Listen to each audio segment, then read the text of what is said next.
Okay, good evening, everybody, and welcome to our second meeting of March for West Perth Council. Just before we get into our meeting, I would ask council and our guests, if they so wish, we'll bow our heads for a moment of silent reflection.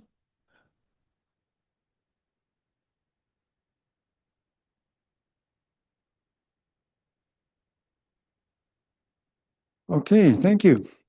So you'll notice an empty chair beside me tonight and another one further on down the table. So Dan is going to join us on Zoom tonight. He's on spring break. I believe he's in Windsor, and Andrew is also going to be on Zoom tonight. So I'll try and watch the screen for those names when they come up. So we'll call our meeting to order. Is there any additions to the agenda or anything that we're taking off? Okay, it is as we. Through the chair, pardon me, we did have a late amendment to the agenda, and I'll note that the agenda was amended to move consent file B47 2025, B48 25, and B55 2025 from item 5.1 to item 6.1.1. So we would ask council to accept the agenda as amended this evening. Okay, thank you, James. All right, so a motion would be in order that the agenda as amended be accepted. We have a mover and seconder for that. Councillor Duck, Councillor Foster, all those in favor? Opposed, if any, that is carried. Does anybody have a conflict of interest with anything on the agenda tonight? Okay, if you find that you're treading in hot water as the meeting goes on, you can declare it at that time. Okay, we have a number of items on the consent agenda, 6 to be exact. Is there anything in the consent agenda that anybody would like more clarification on or would like pulled and dealt with separately? Okay, I don't see any hands going up, so the recommendation that I have is that the municipality of West Perth accept the consent agenda items 4.1 to 4.5 for information, and the minutes of the March 2nd, 2026 regular meeting be adopted. Moved by Councillor Rose, seconded by Councillor Phelps. All those in favor? Opposed, if any, that is carried.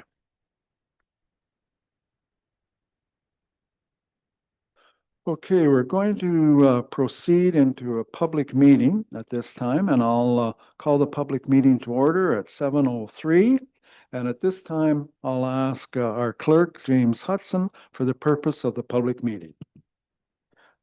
Thank you, and through you, Chair. The purpose of this public meeting is to allow interested members of the public the opportunity to ask questions or offer comments about a proposed amendment to bylaw 100/1998, being the zoning bylaw, affecting the property known as 196 Wellington Street. If any member of the public would like to be notified in writing of the decision made by council, they are asked to provide their name, mailing address, and email to clerk@westperth.com. I'll turn it back to you at this time, Chair. Thank you. Okay, thank you, James. So as was mentioned, this is a public meeting for a zoning bylaw amendment application submitted by Zelinka Priamo Limited on behalf of Avco Holdings, Inc. I will now call upon John Bice, planner for the County of Perth, to review the application and present any correspondence received. So John, the floor is yours. Thank you, Mayor McKenzie and Council. So before you is zoning bylaw amendment application ZN 12-2025. It's located at the Red Star, as you can see on the screen, and that is 196 Wellington Street there.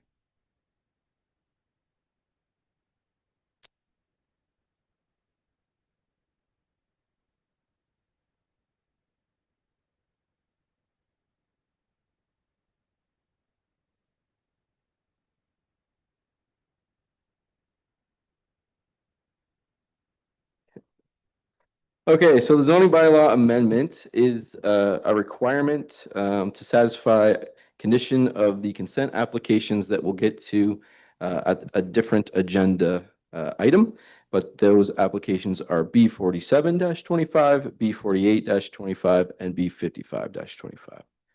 So the application will rezone the lands in red from Special Mitchell Residential Zone 4, or 4-11, and Mitchell Residential Zone 2 with a holding provision, R2-H, to special Mitchell Zone 4, which is R4-20.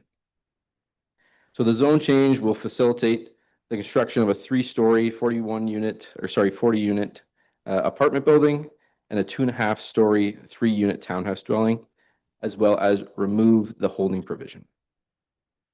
The site-specific nature of the requested R420 zone will be to reduce the minimum rear yard depth requirement from 12 meters to 3.5 meters, and to allow the apartment building and townhouse to be located on the same lot. As a quick correction, the notice that went out identified that the rear yard setback requirement is 7.5 meters. That is actually 12 meters currently, but the reduction to 3.5 meters remains unchanged. The applicants are also applying to rezone the lands in yellow from Mitchell Residential Zone 2, R2, to Mitchell Residential Zone 3, R3. And that's required to facilitate the modification of an existing single detached dwelling into a 2-unit semi-detached dwelling.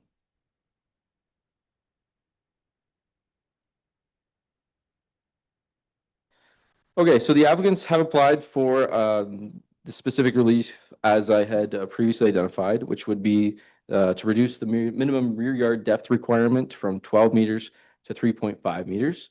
I've added a red bar for a visual to see the reduction to the rear yard there, just kind of pointing everyone in the direction of where that will occur. And then the second site-specific would be to allow the apartment and the townhouse to be located on the same lot. You can see through the southern portion of the image, the 3-unit townhouse is at the bottom. So the intent of the rear yard depth provisions is to ensure developments have adequate area in the rear yard and to ensure appropriate setbacks are achieved from neighboring land uses, to ensure private amenity area is provided, and to ensure adequate grading and drainage is maintained.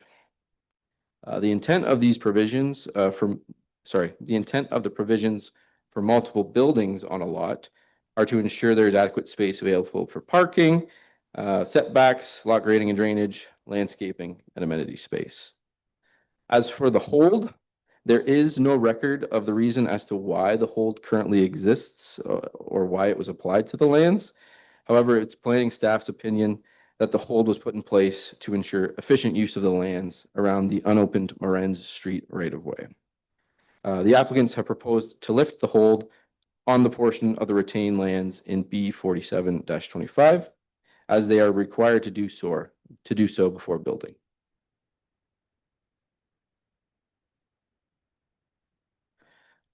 So the subject lands are designated neighborhood in the Perth County official plan. The neighborhood designation permits multiple different residential dwelling types, including apartments and townhouses and semi-detached houses as well. The subject applications, specifically the zoning bylaw amendment, will facilitate a residential development that is considered to be a form of infill. The county supports residential intensification and redevelopment within settlement areas, in this case, Mitchell, in order to increase their vitality, efficiency, land use, and optimize the use of existing infrastructure and public service facilities. In the case of residential proposals, intensification also contributes to a range of housing choices. Staff are satisfied that the proposals represent development that is contemplated by the official plan and is compatible with the scale and massing of existing development in the area. The applicants are establishing a land use pattern that makes efficient use of the lands and infrastructure. The proposal helps the county and the municipality meet the minimum 15% intensification target identified through the official plan. The proposal also provides a mixture of housing types in addition to the increased density, with which both positively contribute to housing affordability in Mitchell. So I just want to get into a bit of the rear yard depth specifically. The applicants have identified that the lot is adequately sized to support a reduction to the rear yard without taking away from the amenity space. The reduction to 3.5 meters is not anticipated to create compatibility concerns either with the neighboring property to the north specifically, as the neighboring parcel has construction underway for a 41-unit apartment building, and that's the neighbor to the north. Compatibility between these twin projects is considered to be achieved because the type and number of units is identical. BM Ross, the municipality's engineers and engineering consultants, has identified that there could be a need for an additional catch basin and or swale under drainage at the rear of the building due to this reduced setback, but that can be sorted out through site plan. Planning staff are of the opinion that the reduction from 12 meters to 3.5 meters is appropriate. So the other site-specific request to allow for both the townhouse and the apartment to be located on the same property. Specifically, West Perth zoning bylaw provides that in section 12.7.13 that more than one apartment dwelling can be permitted on a lot. This provision is actually silent regarding multiple buildings of different types. In this case, an apartment and a townhouse. Planning staff recommend including that in the site-specific R420 zone that the townhouse and apartment can exist on the same lot, as long as the provisions in section 12 with regards to the townhouse and the apartment are met. This inclusion is considered technical in nature. Planning staff support the inclusion of more than one building to be located on the property, as the applicants have demonstrated through their concept that they have adequate space for amenities, lot grading and drainage can be accommodated on the property for both housing types. Next slide. So the rezoning application also includes, as I've stated, a blanket H zone. As you can see on the slides, it's a irregular shaped H that have been applied to the lands. Planning staff support the removal of the blanket H zone as the proposal will efficiently utilize these lands for residential intensification. At this time, the unopened Morenz Street right-of-way will not be incorporated into the subject development. So the overall development of the 40-unit apartment and 3-unit townhouse will be subject to site plan approval after the approval of the rezoning and consent applications. The site plan approval process will deal with items such as traffic, access, building layout, tree retention, amenity space, landscape buffering, fencing, garbage, recycling, etc. Notice of the applications was provided to the neighboring property owners on February 13th, 2026, in accordance with the requirements of the Planning Act. No comments or concerns have been provided to us at this time. Planning staff do recommend that West Perth Council approve in principle ZN 12-2025, and that's essentially to allow for the consents to be considered first.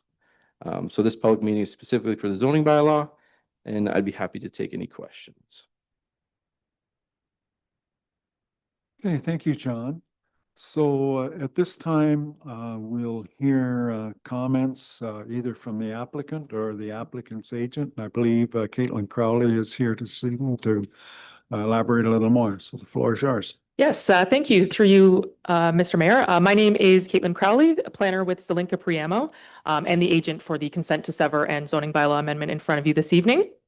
So I would like to thank John Bice and Michelle Evans at the county for their overview and for their work on these applications.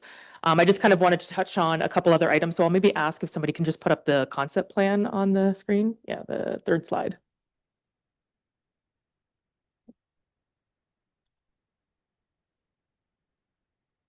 So John did a pretty good job of kind of giving an overview of the intent of the application. So I just kind of wanted to highlight a couple more things. So essentially the concept plan that was provided through these applications is more or less a master plan.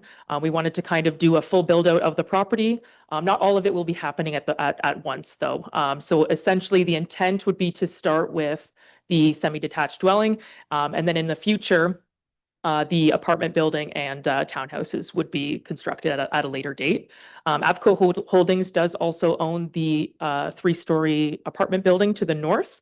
So in terms of compatibility, he is actually the owner to the north as well. So he is essentially constructing the 3-story apartment building on St. David Street, and the apartment building proposed through this development is essentially a carbon copy.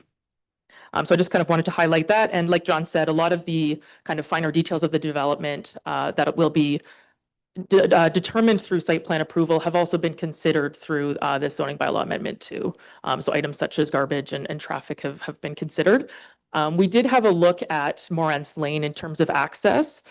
So at the time of submitting this application, the municipality obviously owns that Morance Lane.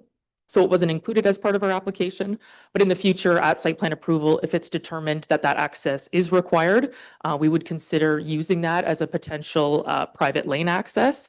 But at this time, it is not shown on the plan, but it was a consideration. So I just wanted to thank everyone for their time this evening, and I will also be available to answer any questions. Thanks. Okay, thank you very much, Caitlin. So at this point, I will ask if there's any members in the audience that wish to speak in support of this application. I don't see anybody jumping up. Is there anybody in the audience who's opposed to this application? Okay, I don't see anybody jumping up again. Any general comments or questions from members of council with regards to this application? Okay, then I think we can wrap this one up. I would like to thank everyone for their comments. Should council proceed with the adoption of the zoning bylaw amendment, the notice of passing will be provided as prescribed by the Planning Act and a 20-day appeal period to the Ontario Land Tribunal. We will now close the public meeting at 7:17.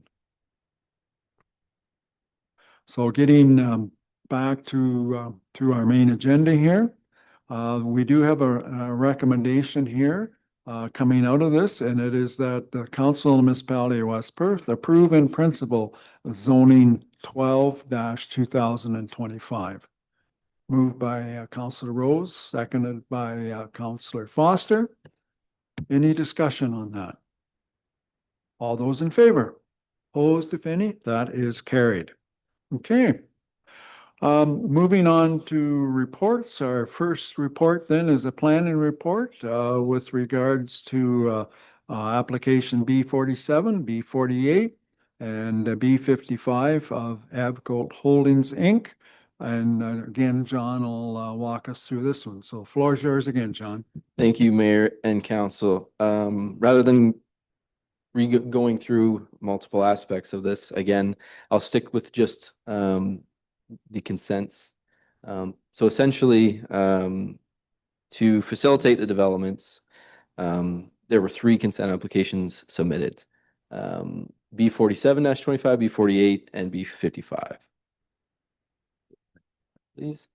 So just to get everyone kind of oriented, B47-25 is proposing to sever lands that are fronting onto Wellington Street with a total area of 890 meters squared and a frontage of about 28 meters. And that currently contains a single detached dwelling. Retained lands are 3,216 meters squared, and they are in orange, as you can see. The applicants also intend to consolidate the retained lands to the immediate north with the lands in pink, which are considered 200 Wellington Street. This is also a condition of consent. Consent application B48-25 is proposing to sever lands from the rear of 195 St. David Street with a total area of 1,429 meters squared. Retained lands are 7,936 meters squared in area and contain an apartment building that is under construction. The severed lands will be merged with the lands in orange. So that is the lands in yellow will be merged with the lands in orange, located at 196 Wellington. The applicant has indicated that the purpose of the above noted consents, again, will be to facilitate future development on the properties. One quick correction as well. Condition 6 from B 47 -25 and conditions 6 from B 48 -25 have been removed as they are no longer considered necessary. Finally, B 55 is proposing to create a semi-detached, two semi-detached dwelling lots, one for one half essentially of the semi per lot. And then, so the severed portion is going to be 418 meters squared, and then the retained would be 471 meters squared. And the property in yellow would be currently vacant. Property in red currently contains that single detached dwelling that will be modified essentially. Next slide. The end. So again, notice of applications were provided on February 13th. Planning staff have not received any comments from any members of the public.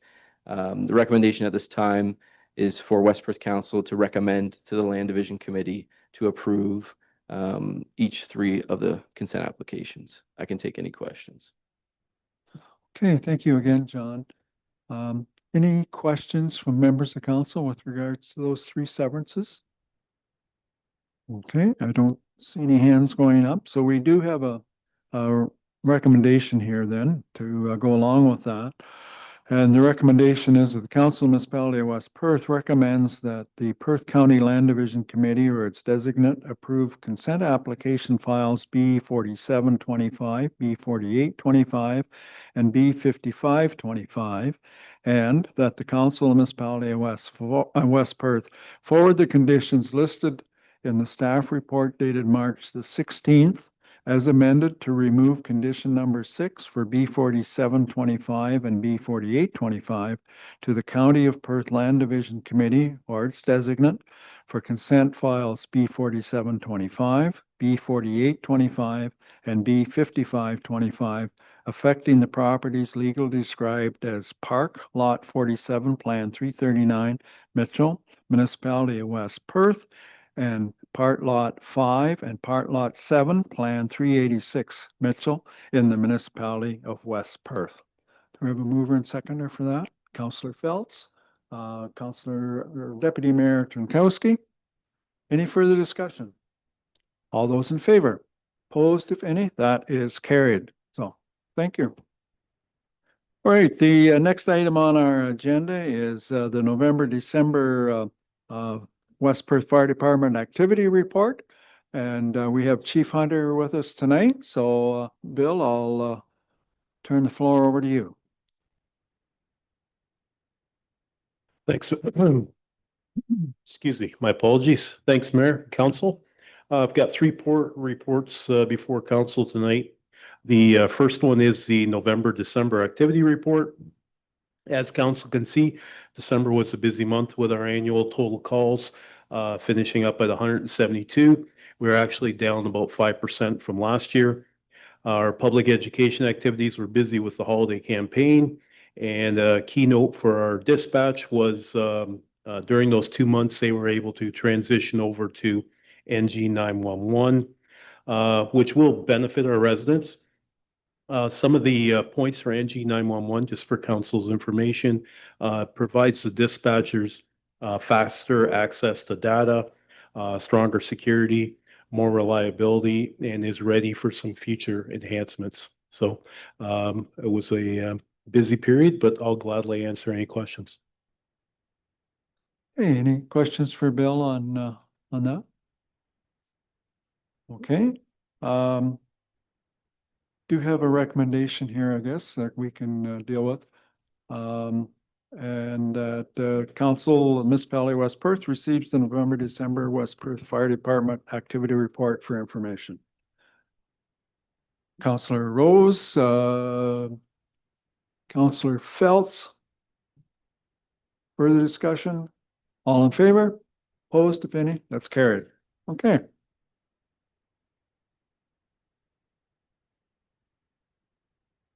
Okay. Yep. Second report tonight is the West Perth Fire Department annual review. So first off, I have to thank Jess, our admin assistant public educator. Jess puts these reports together every year for me. She looks forward to putting them together to showcase the department's activities, work and accomplishments over the past year. And I certainly couldn't do as good a job as she does in putting everything together. For council's information, the report highlights our emergency response statistics, training, professional development, fire prevention and inspection efforts. Also reflects the department's continued commitment to our service excellence, complying with all regulations and our operational readiness. I've provided all members of council with a copy, but I'll gladly answer any questions. Okay, thanks, Bill. It's a very well done document, as you mentioned. Any questions for Bill on the year-end review? Okay, having seen no questions then, we do have a recommendation here that West Perth receives the 2025 West Perth Fire Department Year-end Review Report for information. We have a mover and seconder for that, Councillor Chessel and Councillor O'Donnell. All those in favor? Opposed, if any? That's carried. And the next one then, Bill? Okay, last report for the night is the best report. It's the presentation of the agreement for fire services for Huron East. As council is aware, this agreement has been an ongoing project that I'm very happy to say has reached a positive conclusion. I've worked with 5 different fire chiefs in Huron East to get where we are tonight. Huron East did receive this at their council a couple weeks ago and agreed to it as written. The agreement provides fair financial content for both municipalities. There is an annual retainer that's based on the historical amounts that were in the previous agreement. Plus the response rate is now tied to a provincial MTO rate, which is adjusted annually for CPI. Both of these will allow both municipalities to budget more accurately for the costs of the agreement. Staff have also included assurances that are intended to maintain a level of fire protection service and emergency response for residents of West Perth served by Huron East that are comparable to the level of service provided in other areas of West Perth. And I'll gladly answer any questions on this. Okay, thanks, Bill. Any questions for Bill on this? I'll take Councillor O'Donnell first and then Councillor Vink. Use Diane's.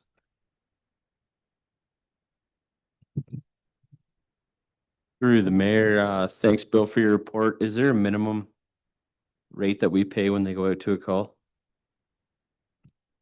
The MTO rate is the hourly rate per vehicle.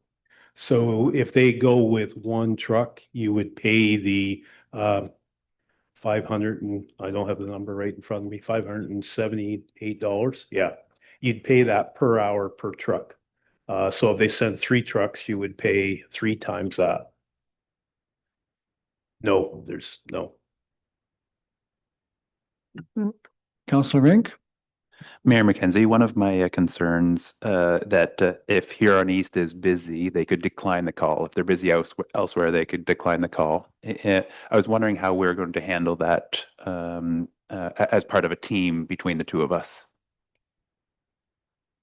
So another part of the agreement, new to this agreement, is any structure fire, Mitchell will get dispatched the same time that Huron East gets dispatched. That would protect us in an instance where Huron East wasn't able to respond.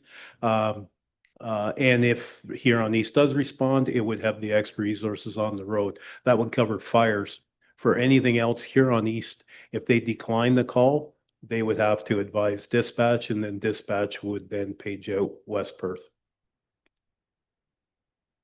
Yeah, thank you. Any other questions on this side of the table? I guess the question that I have, and I should have maybe probably known the answer. But how does this compare with the agreement that we have with North Perth? Language wise, very similar. Yes. Okay. Good. Okay, if there's no further questions, then the recommendation that we have here is that the Council of the Municipality of West Perth enter into an agreement with the municipality of Huron East for their fire department to provide certain fire services to a defined areas of West Perth, known as the Seaforth Fire Area, with the provisions noted in the attached agreement, and that the mayor and clerk be authorized to sign and seal all necessary documents. So moved by Councillor Vink, seconded by Councillor Duck. I was looking to see if our other member from Hibbert had his hand up, so, but I didn't see it. So anyways, yeah, Councillor Vink, Councillor Duck, all those in favor? Opposed, if any? That's carried. Thanks, Bill. Thank you. All right, the next item then is under operations, and it's the excuse me, the 2025 annual drinking water and summer report, and we have Kevin Greenfield with us tonight to update us on that. So Kevin, the floor is yours, and thank you for being here. Thank you for having me. This report for the 2025 annual drinking water report. The report provides the required annual drinking water report and summary report for the Mitchell drinking water system for the period of January 1st to December 31st, 2025, as required under OREG 17003.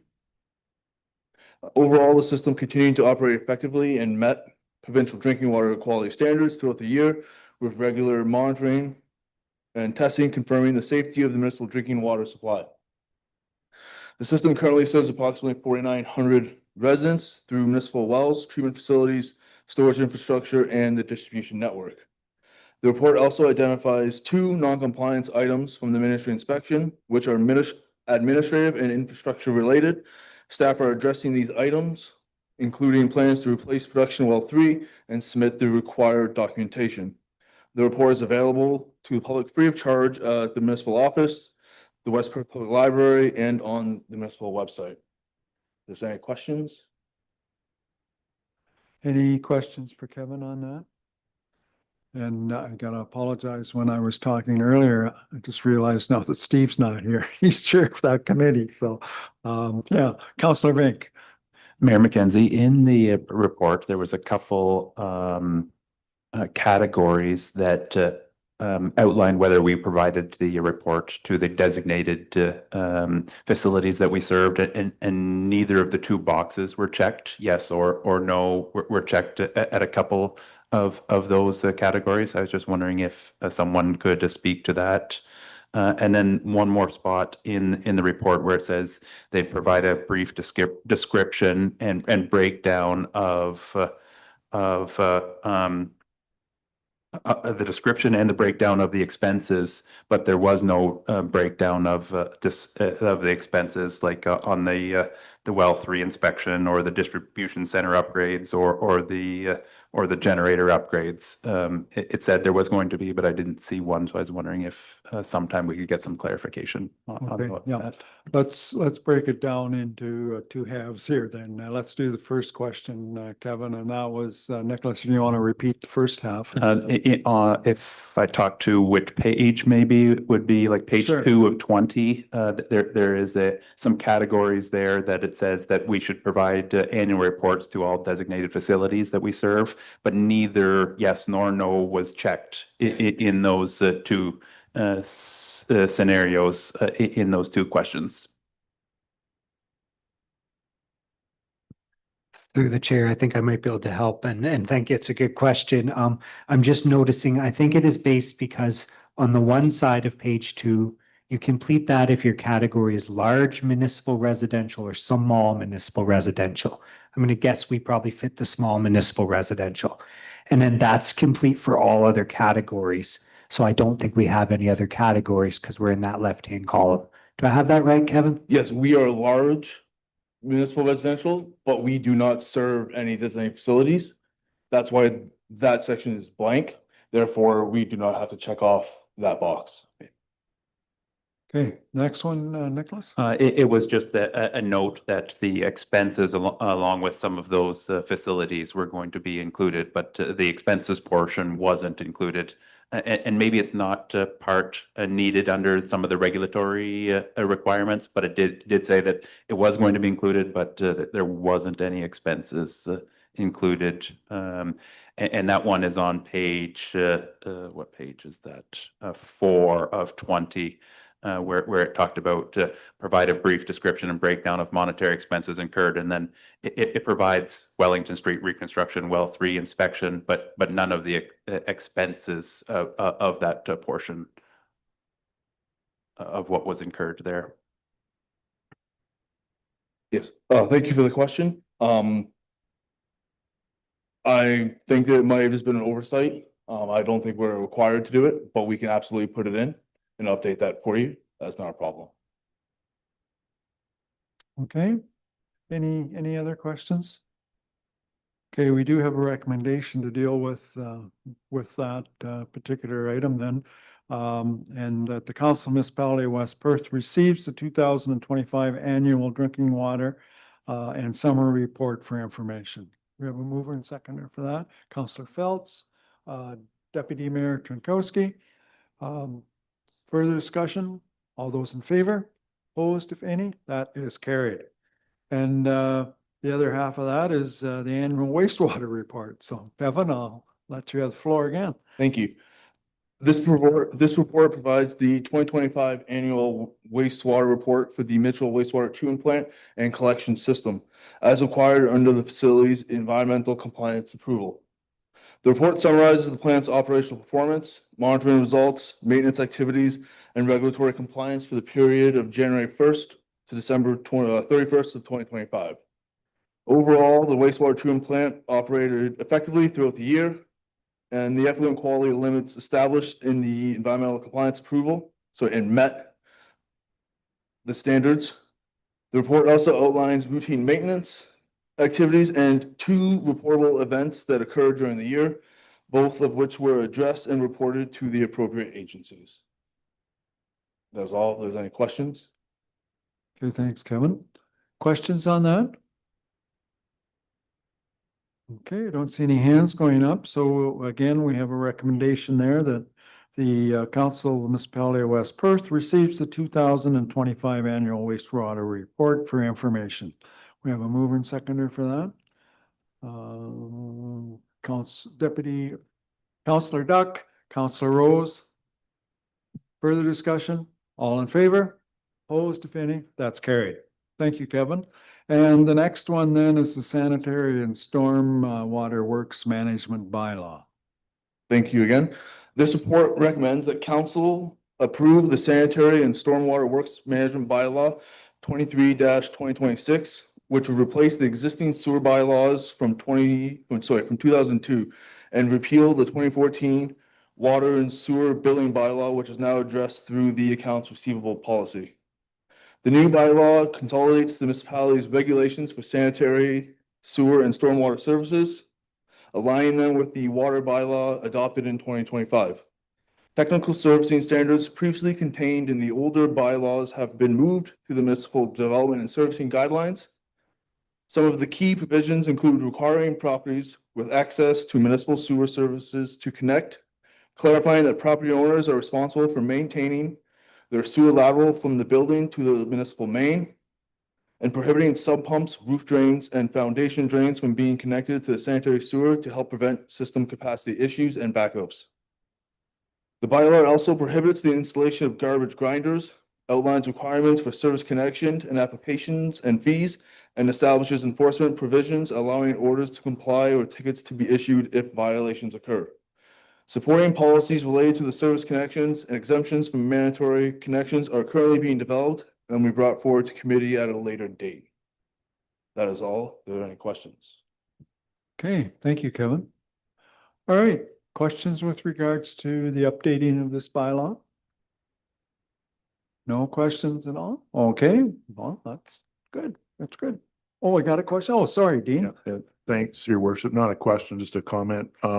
Thanks, Kevin, to you and the rest of the staff for working on updating the bylaw.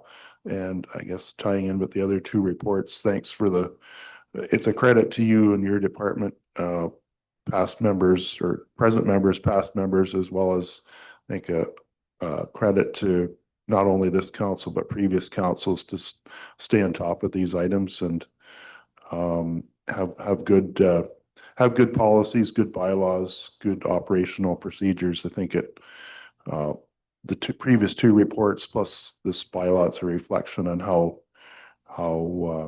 dedicated everybody is to provide a good service that meets the provincial standards. So just wanted to make that comment. Thank you.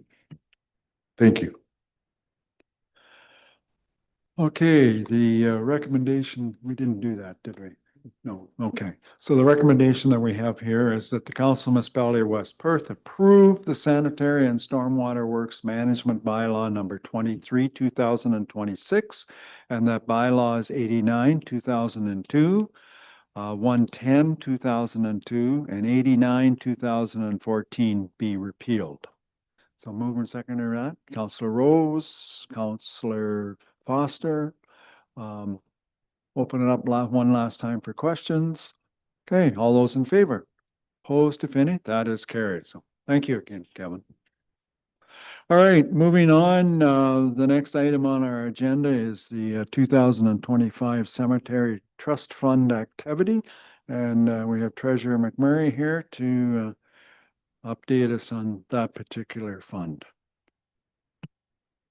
Thanks, Mayor McKenzie, and good evening, Council. The report before you identifies the trust side of the cemeteries. You typically just see those in the financial statements. Just wanted to bring forward some more information so you're aware of how the trust fund is working for the cemeteries. So you have 5 cemeteries, 3 of which we hold the trust funds in a bank account, and the other 2 we hold funds with the public, I always get the name mixed up. Sorry, the Office of the Public Guardian and Trustee. So throughout the year, if a plot is sold or interment rights, the care and maintenance portion goes into those bank accounts and held into perpetuity. And then any interest earned on those accounts can be transferred and moved over into operations and helps offset any maintenance costs. If there's any questions, I'd be happy to take them. Any questions for Wendy on that? Is there any difference in the interest received on those 2 accounts, one over the other? Like, I know the one we're holding it. Yeah, we haven't overly looked at the Office of the Public Guardian, but based on the capital gains that were realized this year, I would say is very comparable to our bank. So our bank gets about a GIC rate. So I would assume that roughly the Public Guardian is also getting very similar rate as a GIC. Okay, thanks, Wendy. No questions? We had a recommendation here then that the Council of Municipality of West Perth receives the 2025 Cemetery Trust Fund Activity Report for information. Mover and seconder, please. Councillor Phelps and Councillor Duck. All those in favor? Opposed, if any? That's carried. And the next one is the reserve activity on the Heron Industrial Park.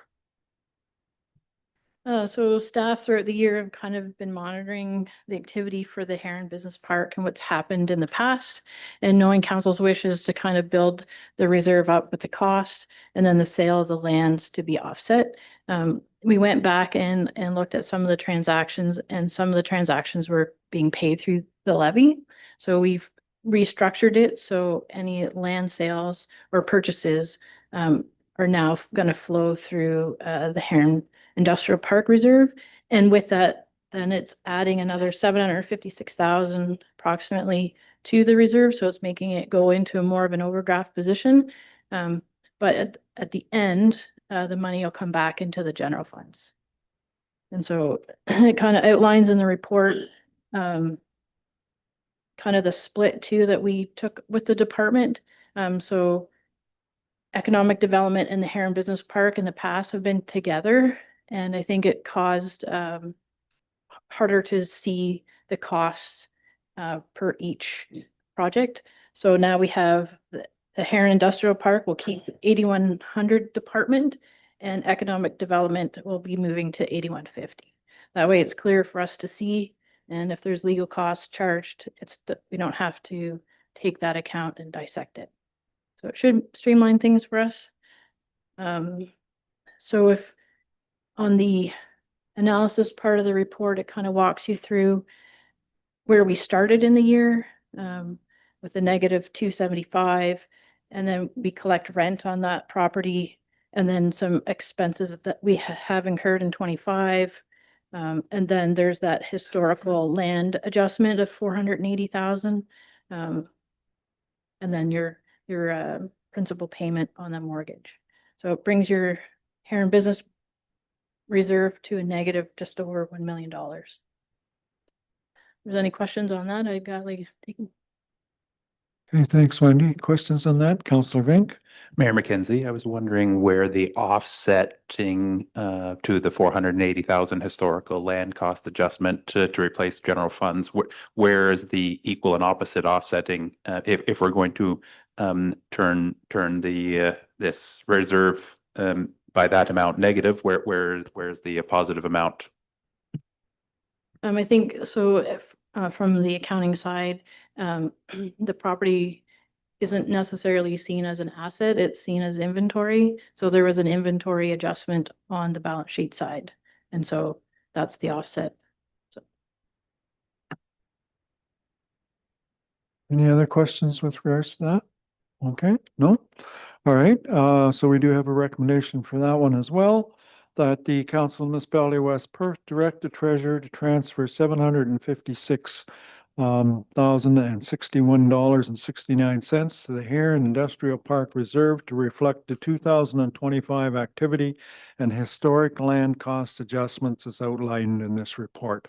Mover and seconder for that, please. Councillor Rose, Councillor Foster. Any questions? All those in favor? Opposed, if any? That is carried.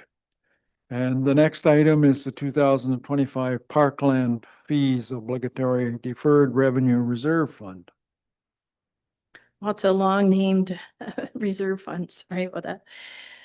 So this report is your Parkland activity report for the year. So we started with an opening balance of 286,000. In 25, your lots, your fees were $500. And so there's 3 lots there, but the fee has been increased. So we should see more activity on there. Interest earned, roughly $10,000 in interest. And then looking at, there's a partial repayment from the DC reserves for the rec trail master plan. So it's increasing the funds because we borrowed the funds from Parkland. And so at the end of the year, we're landing at 317,000 in your Parkland reserve. And then there's a follow-up contribution still owed to this reserve of 47,910 from your DC reserves. Well, that's a mouthful, but there's a lot of money flowing in and out of the DCs to make this happen. It's just we didn't have the funds collected in that bucket for DCs, and that'll be explained more in the next report. But essentially, that's how that equation works for their parkland. Okay, thanks, Wendy. Questions? Okay, we do have a recommendation for this one as well. And it is that the Council of the Municipality of West Perth approve the transfer of $18,923.46 as of December 31st, 2025 as a partial repayment from the development charges reserve to the Parkland Fees Obligatory Deferred Revenue, and that the 2025 Parkland Obligatory Deferred Revenue Reserve Fund schedule be made publicly available upon request and on the municipal website. Mover and seconder for that? Counselor Foster, Counselor Phelps. All those in favor? Opposed, if any? That's carried. Thank you. The next one then is the treasurer's statement of development charges reserve. And again, Wendy will walk us through that one. So on your desks, I provided you a printout of the schedules appendix, or the attachments, appendix A, or appendix 1 and 2 and 3. It's just easier to see on these sheets than on your tablets perhaps. So this report is a requirement under Development Charges Act in our bylaw to present kind of the activity from the DC funds that have been collected. So just at a high overview, we started with a balance of 680,000 beginning of 2025. Throughout the year, we collected $551,000 approximately. And then your phase in, which is on the budget side, we budgeted 94,000, but the phase in only cost 71,000 due to the timing of all the applications. And then the interest earned on that account was 27,000. And then we have prior commitments that we have paid for, such as the Henry Street Bridge and the fire hall. So as we raise funds, we're paying back ourselves. So that's the $457,000. And then we funded 2 projects this year for 58,000 approximately. So your closing balance in your DC fund is 814,000 approximately. And so in the report, it highlights what services make up that 814,000. You'll notice that this is the new reporting from the DC bylaw. And so there's additional services such as your policing and your Provincial Offences Act and bylaw enforcement. Were a couple of the new ones that we're now collecting for.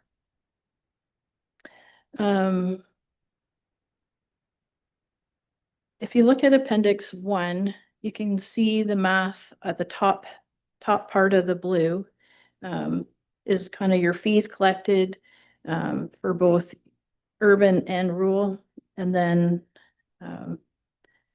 it brings in your interest. It brings in what's part of the phase in. So in total, you raise $650,000 to be distributed.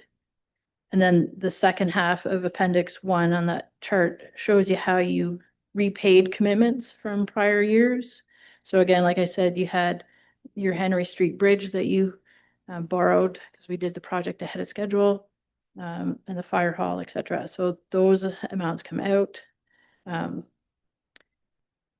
So with that, even though you do have a positive balance in your DC of 814, by the time you do your outstanding commitments of 2.3 million, you're still in an overdraft position of 1.5 million.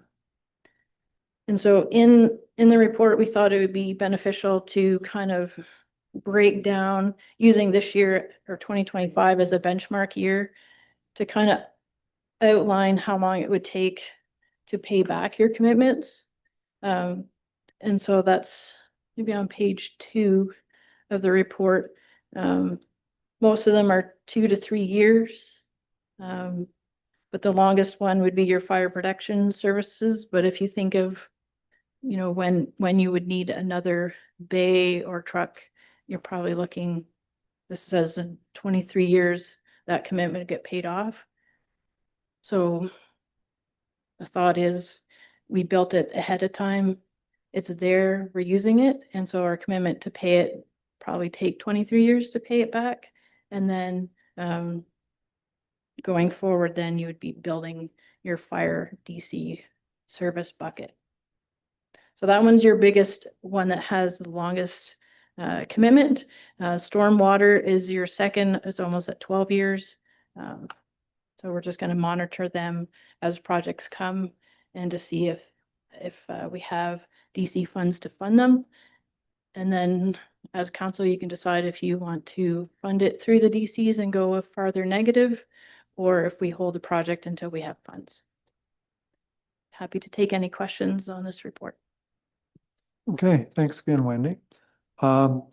Questions on that? Councillor Brink, if anybody had a question, I figured Nicholas would. Mayor McKenzie, I was wondering if we could just review the development charges phase in, because I thought last year we were at 95%, but this year we're only at 85%. So could maybe the treasurer just remind us of the DC charges, the phase in? Yeah, so this report is written with 25 in mind. So in 2025 up until February 1st, I believe, of this year, your rate was at 85%. And then we're currently at 95%. And so it's just that this is your last year for the phase in, and then you'll be at 100%. Good question, Nicholas. Any other questions? Okay. Oh, sorry, Dean. Just a general question through you, your worship. Wendy, when we discussed the DCs and kind of set out our plan going forward last year, I believe we always had the opportunity to review the DCs on a year-by-year basis. So I just wondering from a staff perspective, is there any concern or need or feel that we need to revisit our charges or our phase-in schedule such as it is, or anything related to DCs that we should have another look at again? I think overall it's doing its job. I think relatively staff were new when we went through the study. So I would say maybe some of the projects that are on the schedule might not have the right year that we're going to do the project. And so in looking at that and then looking at some of the math of where we are, like Wellington Street had a big component of DCs, but we were already in an overdraft position. And so knowing that, I think staff awareness of where we are with the DCs and the funds needs to be better communicated. And so knowing that we're going to go into further overdraft position, I think should be recognized at the time of capital projects. It's something we've noted internally. But as far as the phase in, as far as the rates, no, I think going through that review was beneficial, and seeing other municipalities kind of going through the same and upping their fees shows that growth, it needs to pay for growth right now. Okay, Dean? Yep, okay. Anybody else? Okay, if not, the recommendation that we have that the Council of the Municipality of West Perth approve the transfer of $438,129.14 of December 31st from the Development Charges Reserve to the following reserve. Reserve for Transportation, Bridges and Culverts, $167,525.24. Wastewater Reserve Fund, $25,484.34. Reserve for Fire Department, $39,255.79. And the Water Reserve Fund, $205,863.77. And that the 2025 Treasurer Statement of Development Charges Reserve Funds be made public, available upon request and on the municipality's website. Mover and seconder for that, Councillor Vink, thank you. And Deputy Mayor Trzaskowski. Any last chance for questions? All those in favor? Opposed, if any, that is carried. Okay, thanks, Wendy. All right, the next item is in the clerk's division, and it's section 78 of the Russell Drain. So, James? Thank you, and through you, Chair. It's a section 78 request received for the D drain, branch D of the Russell Drain. What the requester is asking to do is to increase the size of the tile just from the catch basin at the road there to the outlet of the Russell Drain. The Russell Drain's located near and about the village of Russelldale there. I think I'll leave it there. We're asking to appoint K Smart Associates as the drainage engineer. The request's been reviewed by our drainage superintendent, and we have no concerns with asking the municipality to proceed at this time. Thank you. Okay, any questions on that? Okay, the recommendation then that we have is the Council Municipality of West Perth proceed with the request for drainage or drain major improvement to branch D of the Russell Municipal Drain. And that council pursuant to the Drainage Act and subject to any objection from Upper Thames River Conservation Authority, appoint K Smart Associates as the drainage engineer on a date 30 days from the notice of Upper Thames Conservation Authority for an examination of the drainage works and to proceed with the requirements of the proposed improvement under section 78 of the Drainage Act. Mover and seconder for that, Councillor Foster. Councillor Rose. All those in favor? Opposed, if any, that's carried. Have a number of bylaws to deal with here tonight, as you're well aware of. So bylaw 8 is the Campbell Housel Municipal Drain. Bylaw 15 is the Baker Drain, minor improvement. Bylaw 23 is sanitary and stoneworks or storm water works management bylaw, and bylaw 24 is the fire services agreement with the municipality here in East. So the recommendation is that the Council of the Municipality of West Perth give first and second reading to bylaw 23 and 24, the 16th day of March. Moved by Councillor Duck, seconded by Councillor Foster. All those in favor? Opposed, if any, that's carried. And then the next one is that the Council of Municipality of West Perth give third and final reading to bylaw number 8, 2026, 15, and 23 and 24, also of 2026, the 16th day of March. We have a mover and seconder for that. Councillor Phelps, Councillor O'Donnell. All those in favor? Opposed, if any, that is carried. Number of events coming up. Of course, the spring break on this week, a number of events happening at the library. I would be amiss if I didn't mention the March 17th, St. Patrick's Day in Dublin at the hall, 7 until 1. Mitchell Business Annual Business Improvement Area, the BIA Annual General Meeting is March the 25th, and it'll be at 5:30 at the Lockhart Reception Center. That's there's a lunch there, is there not, James? That night, I think. Murray's saying yes. Yep, always out like that. Yep. And the same night, there's also an election candidate information session at Milverton at the Perth East Rec Complex there as well. The event on April the 1st for the Optimist Club, the Easter egg hunt.